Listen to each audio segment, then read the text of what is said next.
Hello everyone, this is Heroes Trivia. Welcome back to the final match of our Season 3 subscriber game tournament, as we have match 3 tiebreakers between Trivenicus and Will Be Deed here in our finals round. And we have a blind pick set up in the waterfall map between Trivenicus in the green versus Will Be Deed in the red.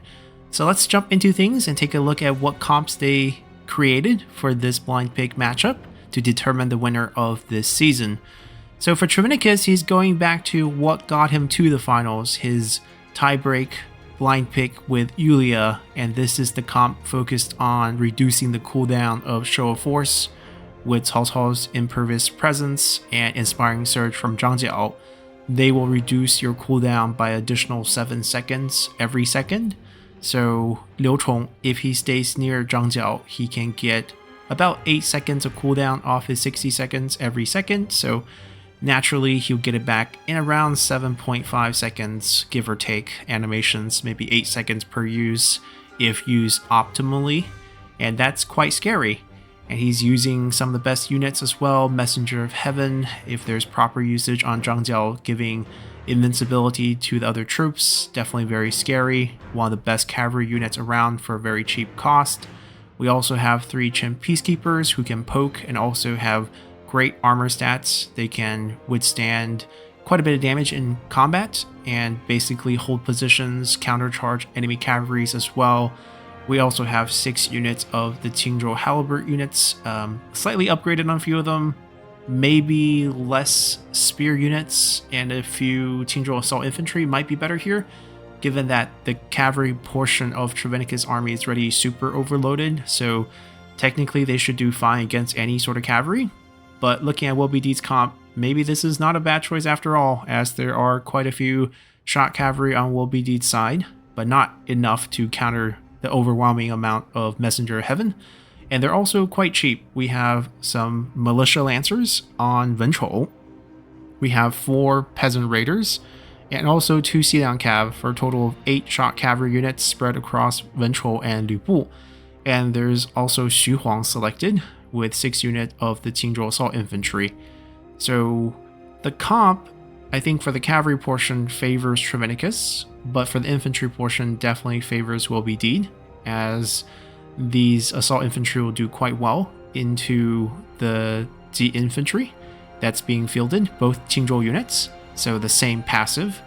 Of course, if Trivenicus could micro his cavalry into these Qingzhou Assault Infantry, then things could be swayed a little bit towards Trivenicus' side. The general difference is also going to be pretty significant. While Trivenicus has really fast cooldowns, infinite poke, Will Be Deed's generals are more direct. So we have the Roar combination from Xu Huang and Venchou, basically doing minus 48 morale, which would shock most of those infantry units. The cavalry should have very high morale, should not be impacted by this, but those infantry will have some problem with the Roar stacking. There's also double slam on Xu Huang with the Flame of the Phoenix and Lu Bu with Lu Bu's Rage. Both of them are very good at clearing out both infantry and cavalry units, so Lu Bu and Xu Huang actually are the best answers to Messenger of Heaven. We need to see some really good micro of the units to be spread out so that they don't get slammed together at the same time. They gotta watch out that if they get frozen by any sort of Dragon's Gaze by Lu Bu, that's also going to be a problem. But aside from that, there's just more health on Will Be Deed's side with 2 unbreakable generals, very high stat, very high armor. So even if these generals do get hit by Show of Force, it's not going to impact them that much, which, you know, definitely would play a role in this fight. So let's hop into deployment and see how this one actually played out. Now looking at deployment, nothing too crazy going on. We have 2 cavalry placed on the side, the militias, they're in the forest, scouting up ahead. Both are keeping to their sides, even though a lot of them do have Vanguard deployment options, a couple of them hiding over here. Once Will Be Deed take a look at this comp and realize the poke on it, I think this is going to be a pretty aggressive march across to get the fight started, because the longer this fight delays, the more options Liu Chong have in terms of target selection.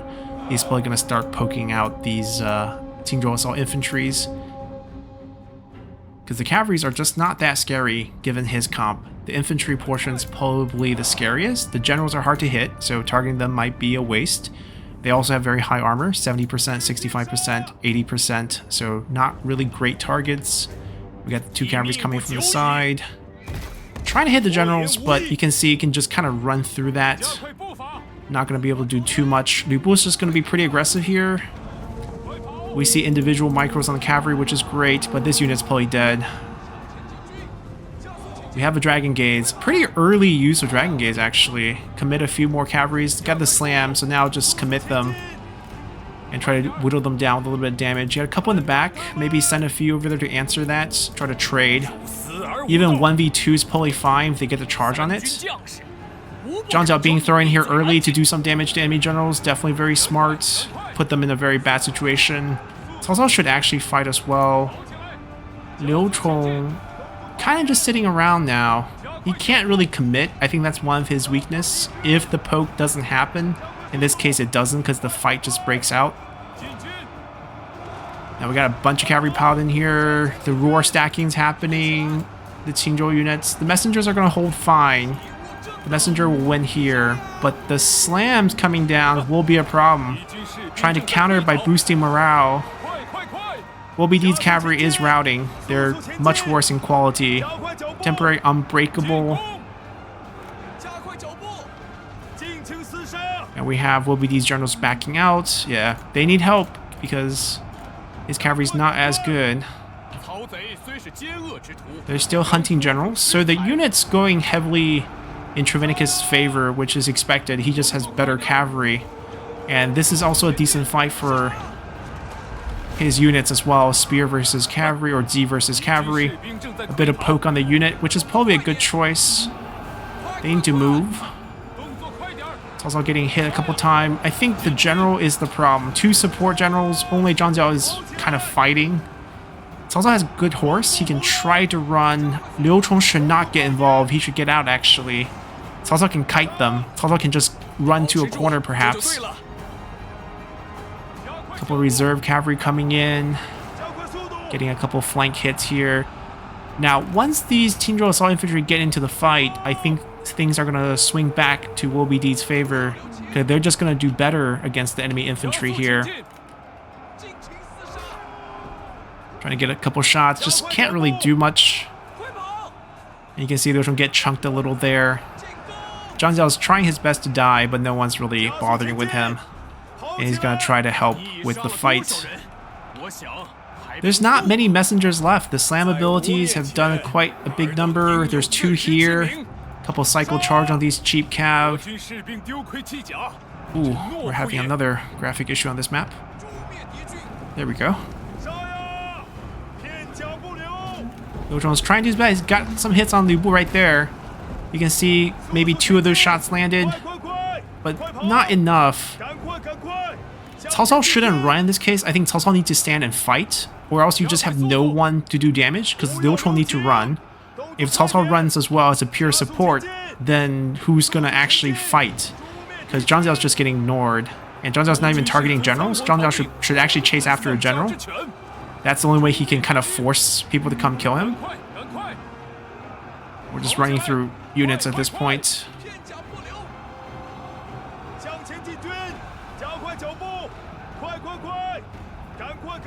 Continuously cycle charging with these. There's a couple messengers left, but Lu Bu probably can take care of that, especially if he does Dragon Gaze here to lock them down. Liu Chong's trying to run for his life, but I don't see a point here. Yeah, they're going to go in there and finish up the messengers.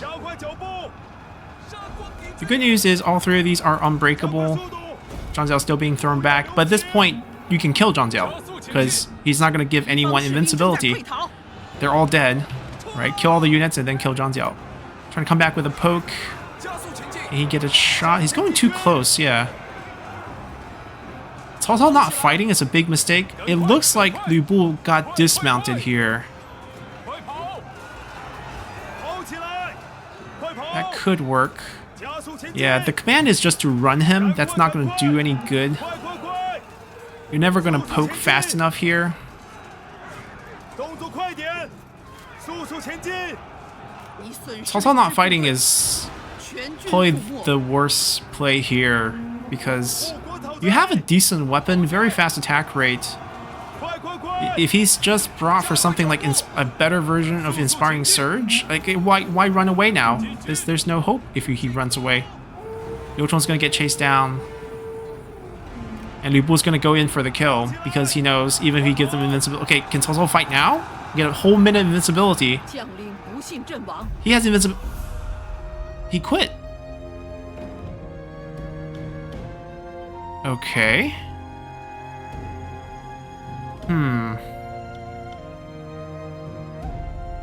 Not a huge fan of this. I do realize that both players probably been playing for close to 2 hours by this point for the finals, given that they played the 3 matches in a row.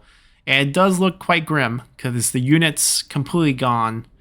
There's no units left for Trivenicus. He is not going to get Liu Chong to run away from the damage. The best thing he can do is maybe dismount him and have him fight during this minute and try to do some damage back.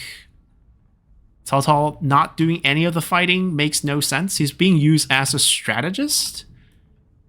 That just kind of sealed the deal. I mean, if he dies, he dies. You get a little bit longer cooldown. You're not getting any chances to shoot show of force anyways. At least try to help the team. The fight also broke out in a way that didn't really work for Trivenicus. I think the comp he picked is a heavy poke comp. When you get engaged on one unit, like he did in the beginning, the response actually should either be to sacrifice the unit, or, I mean, he committed basically, which was fine. I guess that's not the worst decision that could have been made, but if he wanted to poke more, where Cao Cao's just not going to fight, then just back up with everything and just lose one messenger to a couple slams. Actually, they both slammed already, and the messenger was pretty spread out, so it wasn't like it lost a lot of unit. Could have bought some time, poke some of the units in the back, charge all the messenger, the remaining 5, at the 6 assault infantries and kill them early. So basically, at least you have your unit side winning. Those cavalry were not going to do too much to the Qingzhou units on Trivenicus' side. The generals obviously could keep slamming, but that's the price you have to pay against these 3 generals. And hopefully your units win out cleanly against the enemy infantry, which is not very strong. And then they can still have plenty to kill off the enemy cavalry, which also weren't very strong. And then you end up with the unit superiority against the enemy generals, who's just going to be running around tearing up units and slamming everyone. And then you just try to win with your generals. Zhang Jiao can kind of suicide in that case, and you have units to fight with him. In this case, they kind of committed to the cavalry. They won the cavalry fight at a pretty heavy cost, and then nothing remained that could take care of the Qingzhou unit, which is what you see here, the cluster of enemy units. And that kind of swung things. So, good fight.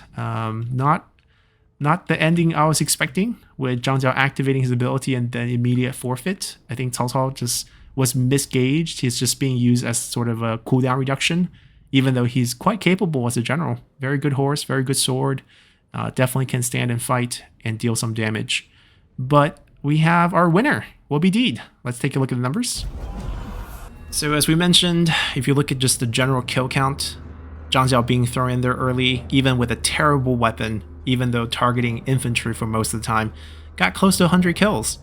Cao Cao could definitely do something. He's very good. He's unbreakable, especially with Zhang Jiao dead. If he had been actively fighting, it would have been a very different story. I think, obviously, with the 2 slam abilities on Xu Huang and Liu Bu, they have huge kill counts, and there's a lot more targets for them to kill because the numerous messengers and those Qingzhou units that they could slam down.